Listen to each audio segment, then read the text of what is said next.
Mist hugged the stone ramparts like a breath half-held. Bells tolled through the pale dawn, calling nobles and commoners alike to witness history. In the cathedral's shadow, banners shivered on poles, and the air crackled with anticipation. A girl no more than 16 stood beneath the weight of centuries, cloaked in ivory silk, embroidered with symbols of purity and sacrifice. She looked more spectre than sovereign. She was not yet wed. She had never known a kiss, nor a hand held in anything but ritual. To the crowd gathered before her, this meant something holy, something untouchable. She was their virgin, queen anointed by God, insulated by myth. Trumpets pierced the mist. The archbishop raised the golden circlet, lips whispering rites in a tongue older than any living tongue. And then, slowly, he placed it upon her head. Thus began the reign of Queen Elizabeth. But before she ruled subjects, she had already been ruled by silence. Behind the great marble facade of the cathedral was a truth stitched together in whispers and scratched wood. Elizabeth had been raised as a symbol, not a child. Her tutors taught her languages, diplomacy, theology. Her governess taught her how to move like a statue. But no one had ever taught her how to trust. Her father, King Theodoric, had been distemper, cold monarch, who wore grief like a second crown. After the death of Elizabeth's mother, he'd banished all softness from the nursery. No laughter, no songs, no physical affection. Instead, he gifted her books about the duties of queens and instructed the servants never to speak to her unless spoken to. "I am not your father," he once told her. "I am your sovereign. You must understand the difference." When he died suddenly, suspiciously, his advisers wept louder than his daughter. She, meanwhile, did as she had been trained, bowed her head, donned black, and spoke only when protocol demanded behind the locked doors of her chamber. However, her hands trembled for days. She scratched her palms raw, not for love of the man, but for the terror of what came next. There were rumors, even then. Some whispered that she'd been locked away as a child after an incident involving a kitchen knife and a scullery maid. Others claimed she never cried, not even as an infant, and that her eyes had always held that eerie stillness. Of course, none of this could be proven. The servants who knew her well had either been dismissed or disappeared before coronation. Still, the image persisted, and in a kingdom still reeling from plague and rebellion, image was everything. A young, untouched queen promised hope, order, the favor of God. Her untouched body became political scripture, evidence of divine favor, armor against instability. But Elizabeth knew what the crown cost. That morning, after the coronation, she returned to her chambers alone. There, behind closed doors, she removed the weighty robes and stared at herself in the polished glass. Her face was unreadable. Her skin glowed from candlelight and ceremony, but her eyes were distant as if still watching her own coronation from a far corner of the chapel.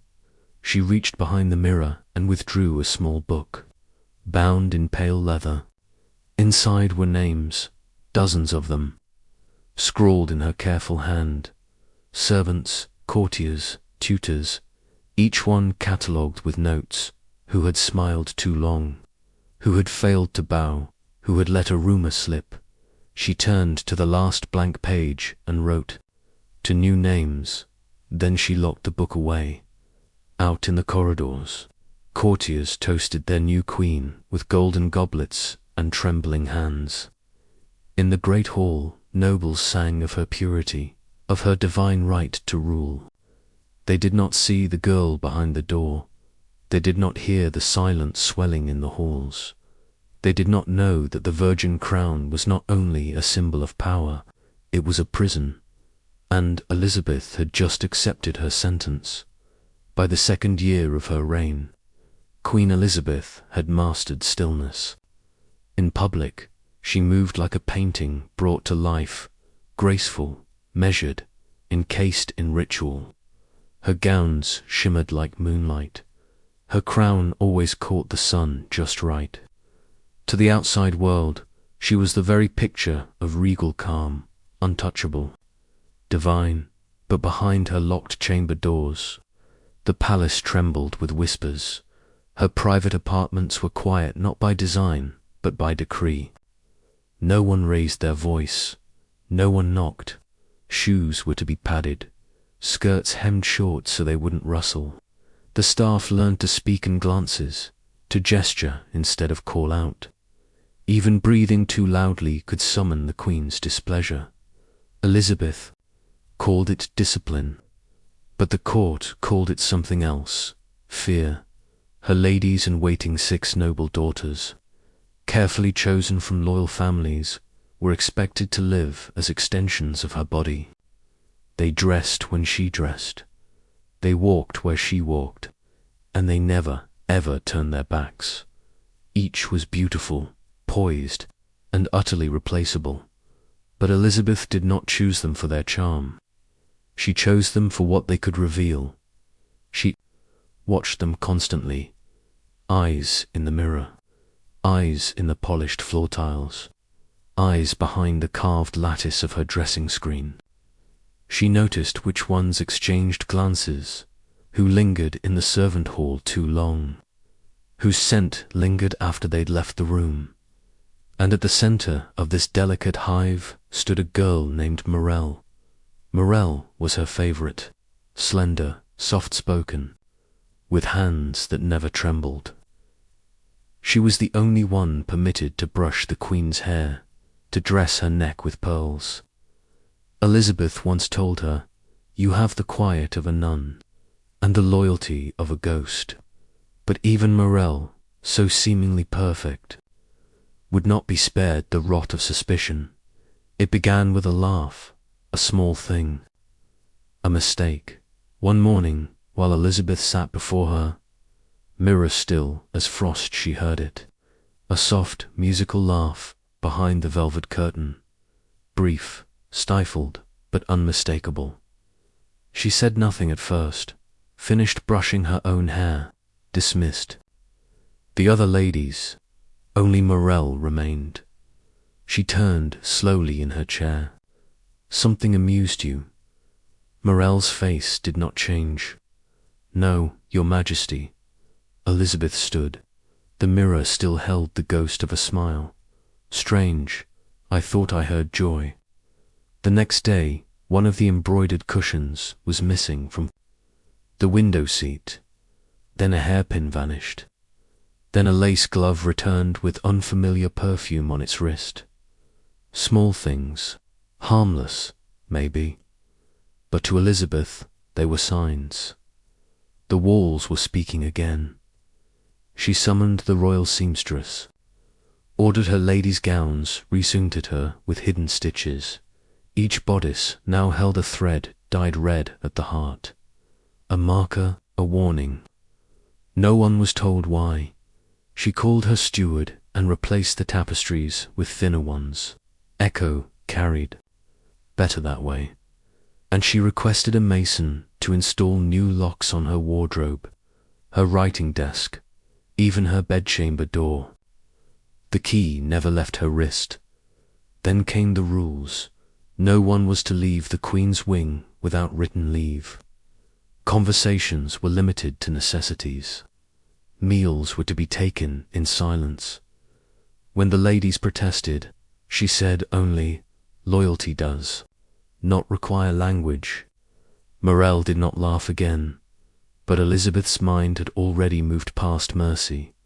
1 week later, a low-ranking kitchen made new to the palace was discovered sobbing in the laundry yard. She claimed she'd overheard laughter in the royal chamber, then had been followed by a man in black gloves. She left the next morning, or so the court was told. Her room was empty, her name erased from the staff rolls. That night, Morel found a parcel on her pillow, inside a new lace collar, flawless white. But when she turned it over, she found a single crimson thread running through the seam. She understood. The next morning, she asked to be reassigned to the Queen's outer chamber. She never again entered the inner sanctum. The ladies in waiting stopped speaking altogether. They learned to communicate through the language of silks, who wore grey mourning, who wore green warning, who wore blue obedience. They tied ribbons at specific angles to signal fatigue, discontent, suspicion. It was a world of codes stitched in satin dot, and always the Queen watched. Some called it elegance, others tyranny, but no one could deny the palace had become a theatre of shadows, and Elizabeth, the playwright of silence. In her presence, even the air felt cautious. Behind her gowns of gold and pearl, behind her gaze that never flinched, something was growing, a suspicion, a hunger, a fire without smoke. Yet, by the third winter of her reign, Queen Elizabeth no longer slept without a blade beneath her pillow. It began with a dream one she never spoke aloud. But after that night, she ordered all her mirrors covered at sundown. Heavy silks were hung like burial shrouds over each polished surface. They reflect too much, she said to no one in particular. And then, with perfect calm, she replaced half. Her household, the seamstress, was sent back to the provinces. The master of servants was dismissed and never heard from again. One cook was executed quietly after a silver-tasting spoon turned black in the Queen's presence. Officially, it was ruled a bad batch of almonds. Unofficially, the court knew Elizabeth had tasted betrayal. She appointed a new role, mistress of observance whose only duty was to watch the watchers. Servants reported to her in pairs, never alone. Anyone caught whispering was separated and interrogated. Guards were given new orders. Record which maids entered which rooms, and at what hour. Every corridor echoed with footsteps, every glance lingered a second too long. The palace had become a great glass eye, watching itself into paranoia, and still, it wasn't enough. One frost-slick morning, Elizabeth found a scrap of parchment tucked beneath her breakfast plate. 6 words, smeared in what might have been jam or something darker. The barren idol watches herself rot. She read it once, folded it, lit it with the flame of her table candle. Then she rose without a word, and struck the young footman who had delivered her tray. He lost 2 teeth. He was never seen again. After that, she began eating only food that had been tasted 3 times, once by the cook, once by a court physician, and once by a mute boy trained to swallow without flinching. Her hands trembled constantly, but only when alone. In court, she remained a vision, calm, ageless, composed. The people still bowed. Nobles still called her divine. But behind every compliment, she now saw venom dot the mirror in her dressing chamber. Ornate relic from her mother's dowry became her enemy. She studied herself each morning in its cracked surface. At first, searching for flaws, then for secrets, eventually for signs of invasion. She became convinced that her reflection did not move quite in time, that something watched her through the mirror, that her image was being tampered with by unseen hands. One afternoon, she shattered it with her fist when blood dripped from her palm onto the cold stone floor. She whispered to her reflection, "There, now you bleed too." The ladies in waiting were not told why the glass had been destroyed. They only noticed that afterward, the Queen began covering every reflective, surface-polished silver, gilded trays, even her bath water before undressing. She no longer trusted light itself. Rumors bloomed like mold. One lady claimed the Queen had banned perfume because it carried gossip through the air. Another said she was overheard warning a courtier that birds in the courtyard were being taught to mimic treason. She stopped attending Mass, said the hymns were filled with mockery. She had all portraits of herself removed from public halls. That likeness was a form of treason. Her enemies, if they existed at all, had no need to strike. She was doing the work for them. One evening, her physician found her alone in the royal library, pacing in circles. She asked him if a mirror reflects a lie. Is the image still holy? He dared not answer.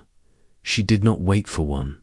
That night, she wrote 7 new names into her little white ledger. One of them was her own. By morning, another maid had vanished, and in the West Wing, the glass on a small dressing table was found turned backward, just as the Queen liked it. But scratched across its back, someone had etched a phrase, barely visible. She sees only what she fears. The Queen never entered that room again.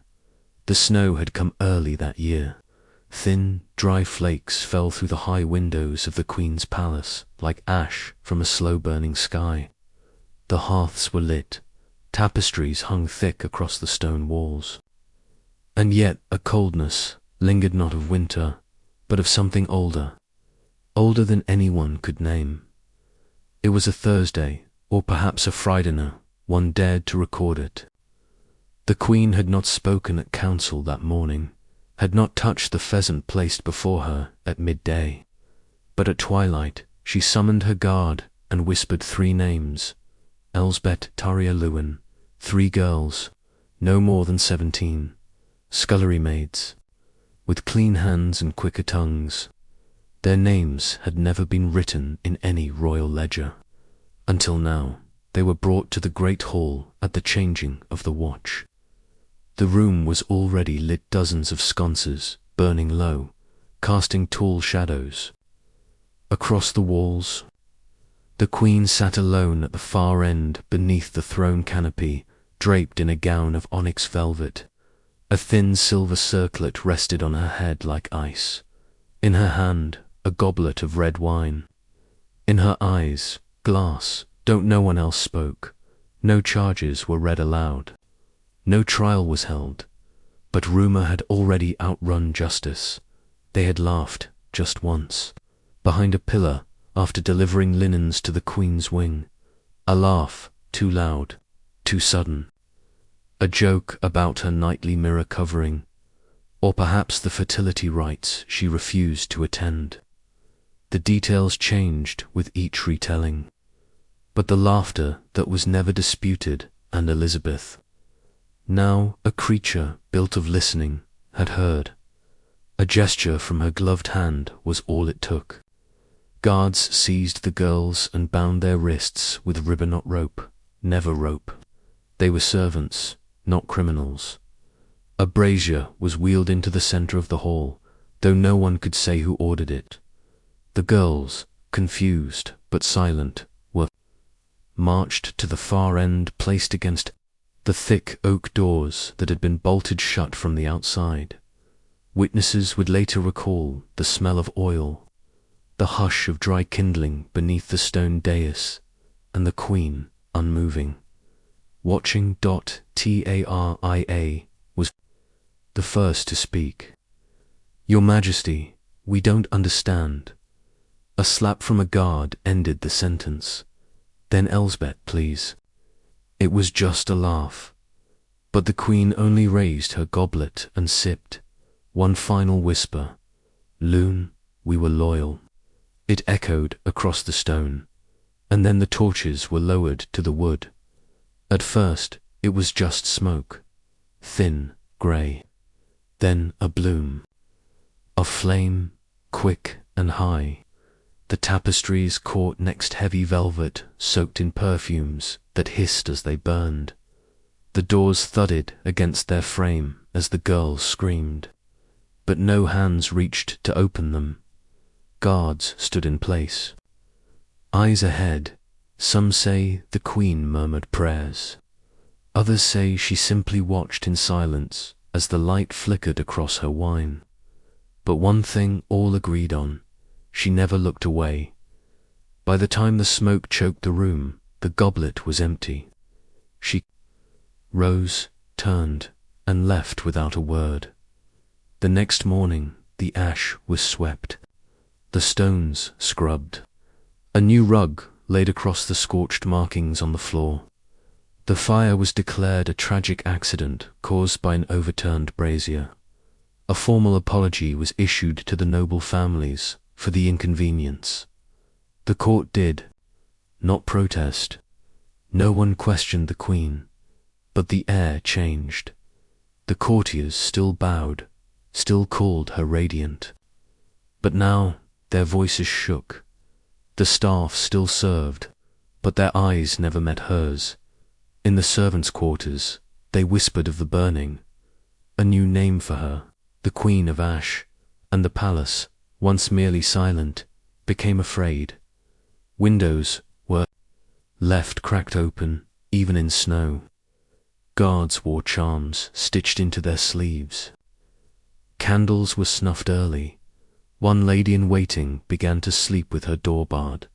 A steward's child, just 6 years old, reportedly asked his mother, "If I laugh, will she like me too?" That question was never answered. Even Morel, once favoured, requested permanent reassignment to the lower wing. The queen allowed it without ceremony. She no longer needed favourites. She had fire, and it obeyed. The scent of smoke never truly left the walls. It clung to the velvet drapes, seeped into the wood of the banqueting tables, and lingered beneath the perfume of roses laid at the queen's feet. No matter how many tapestries were hung, or how many windows flung open, the palace smelled faintly, undeniably, of Ashdod. They called it the Burning Court now. Not officially, of course. Officially, it remained the House of the Divine Crown, a place of harmony and order. But behind every embroidered banner and every silver-plated word, terror grew like mold in the dark. The nobles were the first to shift. Quietly, cautiously, they began to leave. Some cited health, others family estates that suddenly demanded attention. A few simply vanished between one sunrise and the next. Their estates left gifts in their place jewels, letters of loyalty, livestock for the royal stables. None returned. The queen noticed, of course. Her dinners grew quieter, her court sparser. She took no offence. "Let them go," she told her steward one evening. "We have enough eyes left to see." And indeed, her inner circle had become a hall of mirrors, beautiful, watchful, and empty of trust. Gone were the poets, the jesters, the dancers she once indulged in her early reign. In their place, informants, men and women with carefully rehearsed flattery and eyes that never blinked. They wore gold like armor and praised her with the trembling urgency of those who feared. Missteps more than death. She did not laugh anymore, but she smiled often, thin, radiant smiles that never touched her eyes, that stared as if from inside a locked tower. A foreign ambassador from the north wrote to his king, "The queen shines like a sword in candlelight, brilliant but bloodless. Her smile is glass cracked at the edge." Another, from the eastern duchies, noted in his dispatch, "We were received warmly, and yet every word felt weighted with flame. Even the silence here carries teeth." Religious leaders came and went, robes fluttering like frightened birds. The archbishop, once her loyal counselor, refused to enter the Queen's wing alone. When asked about his hesitation, he replied, "I have seen holy fires before. They cleanse.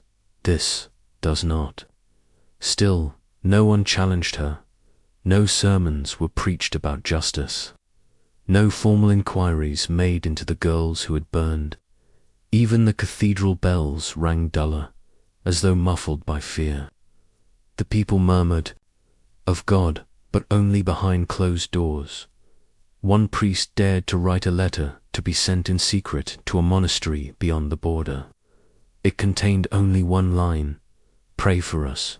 The crown no longer reflects the heavens, but the smoke of something buried beneath them. He was found the next day, floating face down in the palace fountain. His letter never arrived, and still Elizabeth ruled. She held court every Thursday, draped in crimson and pearl. She spoke in measured tones, her voice softer than snowfall, and twice as cold.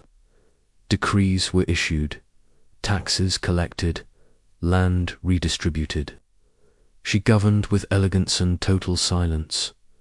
There were no protests in the streets, no riots, no chants, just the quiet slipping away of joy. A musician laid down his lute and joined a monastery. A laundress who'd once sung as she worked began to hum off-key, eyes fixed on the floor. Children whispered warnings about the Cinder Queen when they played hide-and-seek among the garden hedges. And in the council chamber, none dared question her gaze. For those who remained, survival became performance. They bowed deeper, smiled longer, laughed precisely when appropriate. They quoted her words as scripture and echoed her fears as policy. Yet, beneath it, or beneath the silks, the incense, the golden candlesticks, was the unspoken truth. No one loved her anymore, not even in pretend. She had traded adoration for obedience, awe for terror, and like smoke rising from unseen embers, that truth curled through the marble halls and crystal chandeliers until it reached even her. One evening, she stood alone before the blackened fireplace in her receiving room.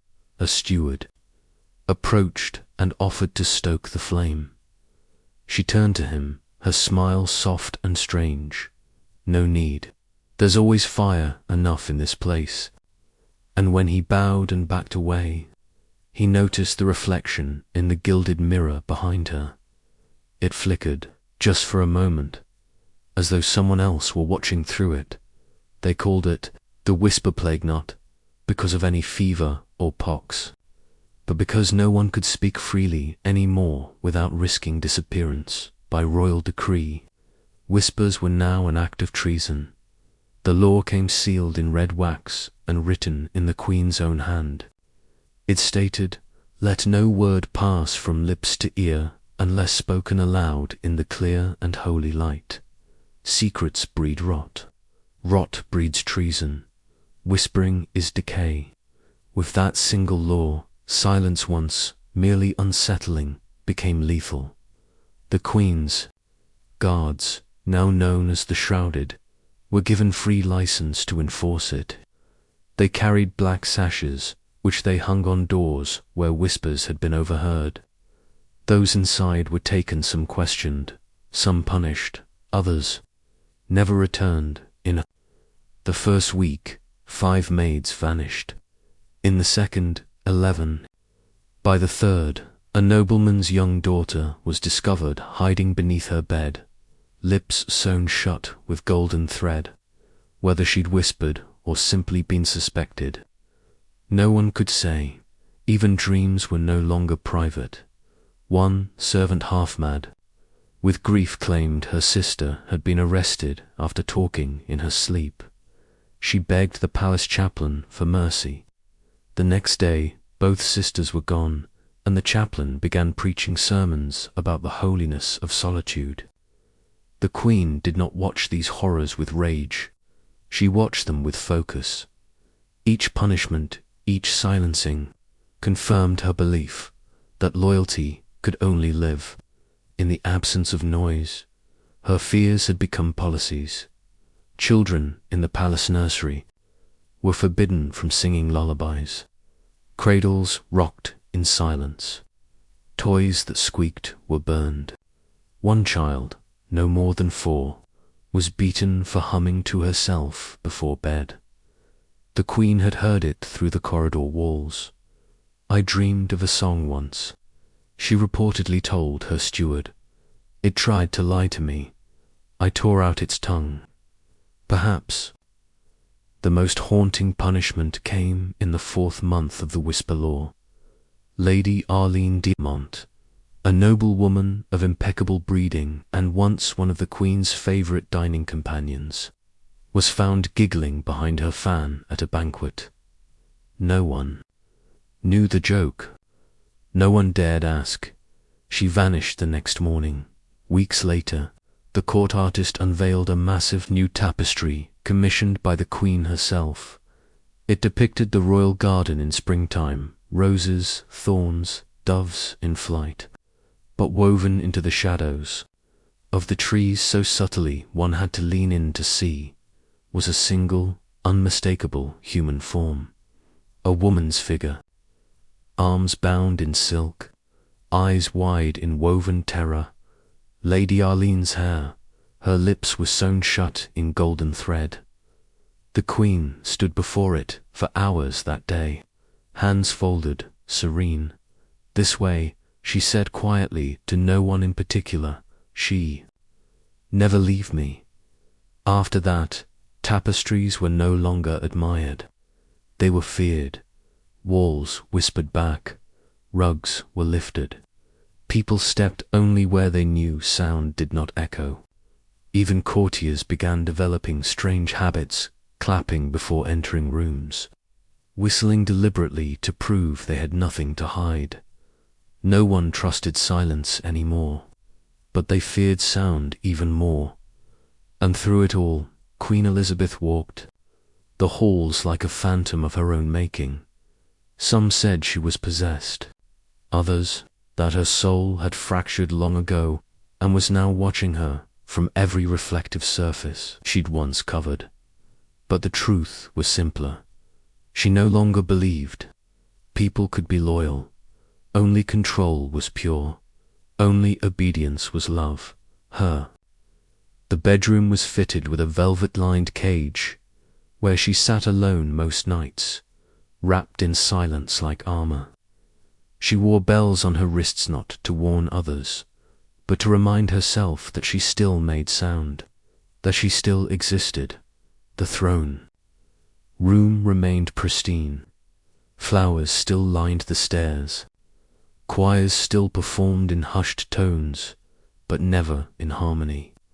Never in languages the Queen didn't understand, because music, too, could carry meaning, and meaning was the enemy.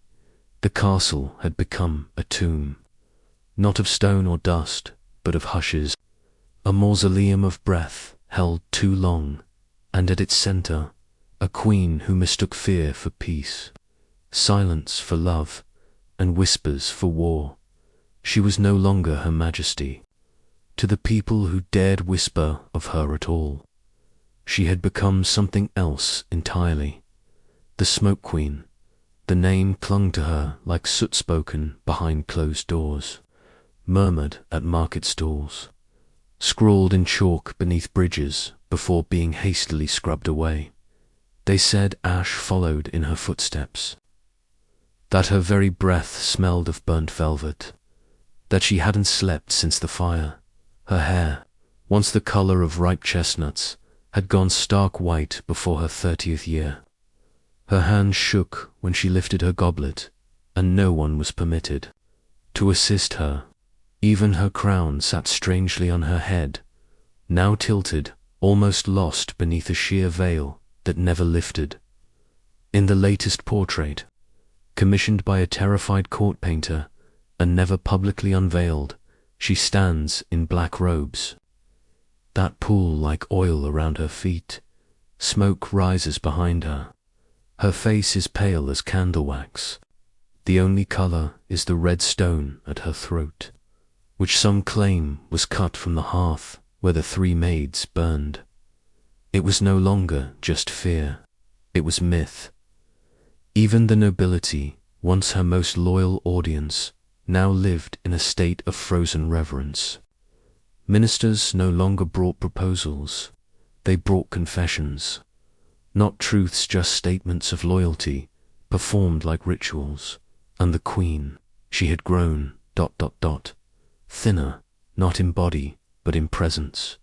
She no longer raged, no longer smiled. She moved through the castle like a shadow made flesh. Every corner seemed to retreat from her, as if the very stone feared suffocation. And yet, despite it, as she ruled, no rebellion rose. No bloodlines dared stake a claim. Because fear, when absolute, is effective. But fear cannot produce heirs, and now the ministers were desperate. They came to her chamber one bleak autumn evening, cloaks dripping with rain, scrolls in hand. They fell to their knees before the velvet cage where she sat, spinning a thread of black wool between her fingers. "My queen," the High Chancellor whispered, "the line must continue." She did not look up. "The people need hope," he pressed. "They need joy, marriage, a child, something to believe in again." Still, she spun the thread, slowly, deliberately. When she finally spoke, it was barely louder than the rain. "The child of a queen who burns will burn," they argued, begged, promised to find noblemen worthy of her touch. Dukes from foreign lands, even younger princes, pliant and desperate. She stood, for the first time in weeks. She stood on, the thread snapped. "No man shall enter me," she said coldly, "not in flesh, not in law. I am already full with ghosts." They were dismissed. All of them. That night, a rumor spread among the staff that she'd ordered the royal nursery boarded up. The cradle, it was said, was buried in the gardens beneath the statue of her mother. The statue's eyes were later found gouged out. She gave no heir. Instead, she gave them laws. Harsh ones, taxes on music, bans on plays. Entire libraries purged of poetry that hinted at rebellion or romance. One edict declared, "Let the kingdom not dream, lest dreams inspire betrayal." She even sent a veiled threat to the archbishop after he read a sermon on the mercy of motherhood. The following week, his chapel burned in the night. No one investigated. Despite her vow of solitude, she was not alone. Her advisors were fewer but colder. Her new favorite, known only as Brother Ash, was a former monk who spoke only in scripture and lived in the palace crypts. He kept jars of soot on a shelf and said they held secrets. It was he who suggested the queen begin wearing ashes on her sleeves. A symbol, he claimed, of grief, repentance, but the people saw it differently. She mourns not the dead, they said. She mourns the living who fear her. Whispers like that were rare now, but they still surfaced, always at night, always quietly. Still, nothing changed her resolve. She had survived love, betrayal, and the fire of her own making. She no longer believed in softness. To the outside world, she became an icon of terrifying majesty. Foreign dignitaries sent portraits of their own children to curry favors, tokens of imagined kinship. None were acknowledged. In place of heirs, she built statues, bronze figures of wolves, eagles, maidens bound in flame. She said they were guardians of silence. The people said they were warnings, and so the queen of smoke continued, cloaked in ash and stubborn rule. A monarch not remembered for kindness or legacy, but for the emptiness that trailed behind her. A woman sovereign over silence, a throne no child would inherit, a crown worn by grief, and always, always, the smell of burning. It began with music, low and eerie notes, stretched thin by trembling strings. The sound echoed through the stone halls like a dirge that had forgotten it was ever joyful. Invitations were sent, but none dared decline. The Queen had summoned her court, not for council or execution, but for celebration, a wedding at dawn. The great chapel was transformed. No flowers, no priest, just banners of black silk, candles that smoked rather than shone, and a single gilded mirror standing where a groom should be. Its frame was twisted with thorns of real gold, its glass polished until it gleamed like still water. The guests gathered slowly, unsure whether they were attending a ceremony or a warning. No one whispered, no one blinked. Even the chandeliers seemed to hold their breath. Then she entered, the Queen, draped in veils of pale ash-grey lace, embroidered with black thread that glittered like iron filings. Her crown sat heavy on her brow, a blood-red jewel at its centre. In her hands she carried no bouquet, but a scroll sealed with her own ring. She walked alone down the aisle. No father, no page, no music now, only footsteps. When she reached the altar, she turned to the mirror and stared into it as if the reflection might blink first. Then she spoke, "I take thee, sovereign of my soul." The words rang hollow, rehearsed, aching with control. "I vow to rule beside thee, forever bound, undivided, untainted by lesser blood." The audience did not breathe. "No other shall claim me. No line shall follow mine. I am the beginning and the end." She lifted the scroll and broke the seal. The parchment unraveled like a commandment from a god who'd gone mad. "Let it be known, no man shall wed me, nor woman bear my name forward. My blood is eternal. It shall not be diluted." She signed it with a quill dipped not in ink, but in something darker, thicker. Some say it was her own blood. Others say it was the final vial of the physician's truth serum, discarded in the days before he vanished. When the ceremony ended, no applause followed, only the scraping of chairs, the rustling of silks, and the distant toll of a bell that hadn't rung in years. The Queen retired to her private chamber with no guests, no feast, and no groom except for the mirror, which was quietly carried after her and set beside her bed. That night, a scream was heard near the western tower. The next morning, the palace physician was found drowned in the moat, his body caught in the reeds, his fingers bruised and bent backwards, as if resisting being pushed. The official report said he'd fallen. Unofficially, everyone knew he had begged her to reverse the decree, that he had spoken of madness, of curses, of the need for an heir. Now he was gone, and the wedding became legend. Some say the Queen slept beside the mirror from then on, whispering to it, pressing her lips against its surface until it clouded. Others claimed she began seeing things in its reflection that no one else could. Fires, rivers of bone, the faces of the maids she once condemned. The mirror, they whispered, began to whisper back, but no one dared remove it. Not after the physician, not after the scroll, not after she renamed the chapel the Hall of Self. From that day onward, any mention of marriage in her court was punishable by silence. Entire poems were burned, histories rewritten. Genealogies ended with her name, final and unchallenged.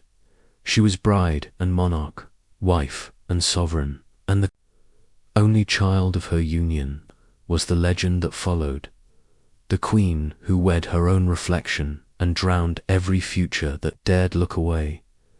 They say the smoke never truly left her, not from the night of the stables. The fire was small at first, a punishment meant to send a message like all the others. The Queen had ordered it after a stable boy was overheard laughing, not at her, not directly, but laughter, by then, had become treason. So she summoned the torch, 3 horses, 2 grooms, and 1 silent servant were locked inside the eastern barn. The straw was soaked with oil, the match struck, but this time the wind changed.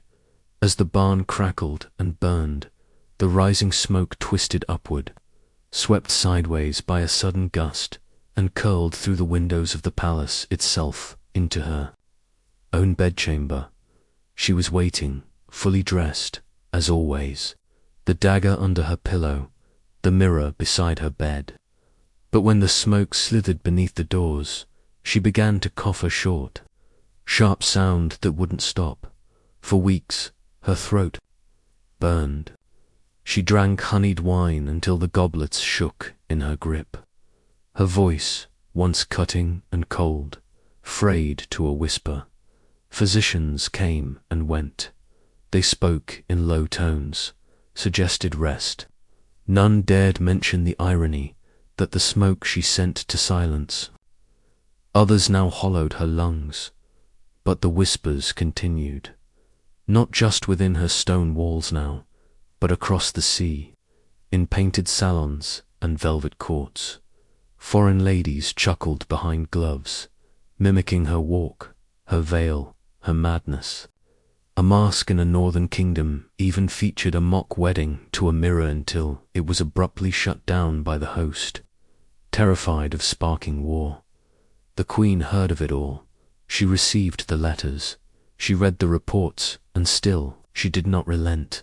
She refused broth unless it was tasted by 3 mouths first. She refused to sleep until the entire wing was checked floor to ceiling for wires, ink, blades, or dust. She posted guards outside the chapel, refused flowers in the hall, banned music entirely, but her body betrayed her. On the morning of the winter procession, her final public appearance, she emerged from her chambers, cloaked in her mourning veil, lips stained with ash to mask their bluish hue. Her legs trembled beneath her gown. Her fingers twitched against the folds of fabric as she descended the great marble stair. The people had gathered, quiet and grim, lining the courtyard. It had been months since they'd seen her. As she stepped into the cold sun, a child somewhere coughed and then giggled. That's when it happened. She froze 1 step from the dais. She clutched her chest as if her ribs were tightening. Her crown slipped, caught by a maid too terrified to move. Her hands went to her throat, fingers clawing at the skin just below her jawline. Her breath came short, then stopped. For a long moment, she just stood there, gasping, trembling before turning, stumbling, and vanishing back through the arched doorway. The procession ended without a word. That night, the mirror was found, turned to face the wall. Some claim she shattered it. Others say she whispered to it 1 final time, asking whether it still loved her. By morning, she had sealed her chamber door from the inside. The smoke, they say, had come for its bride.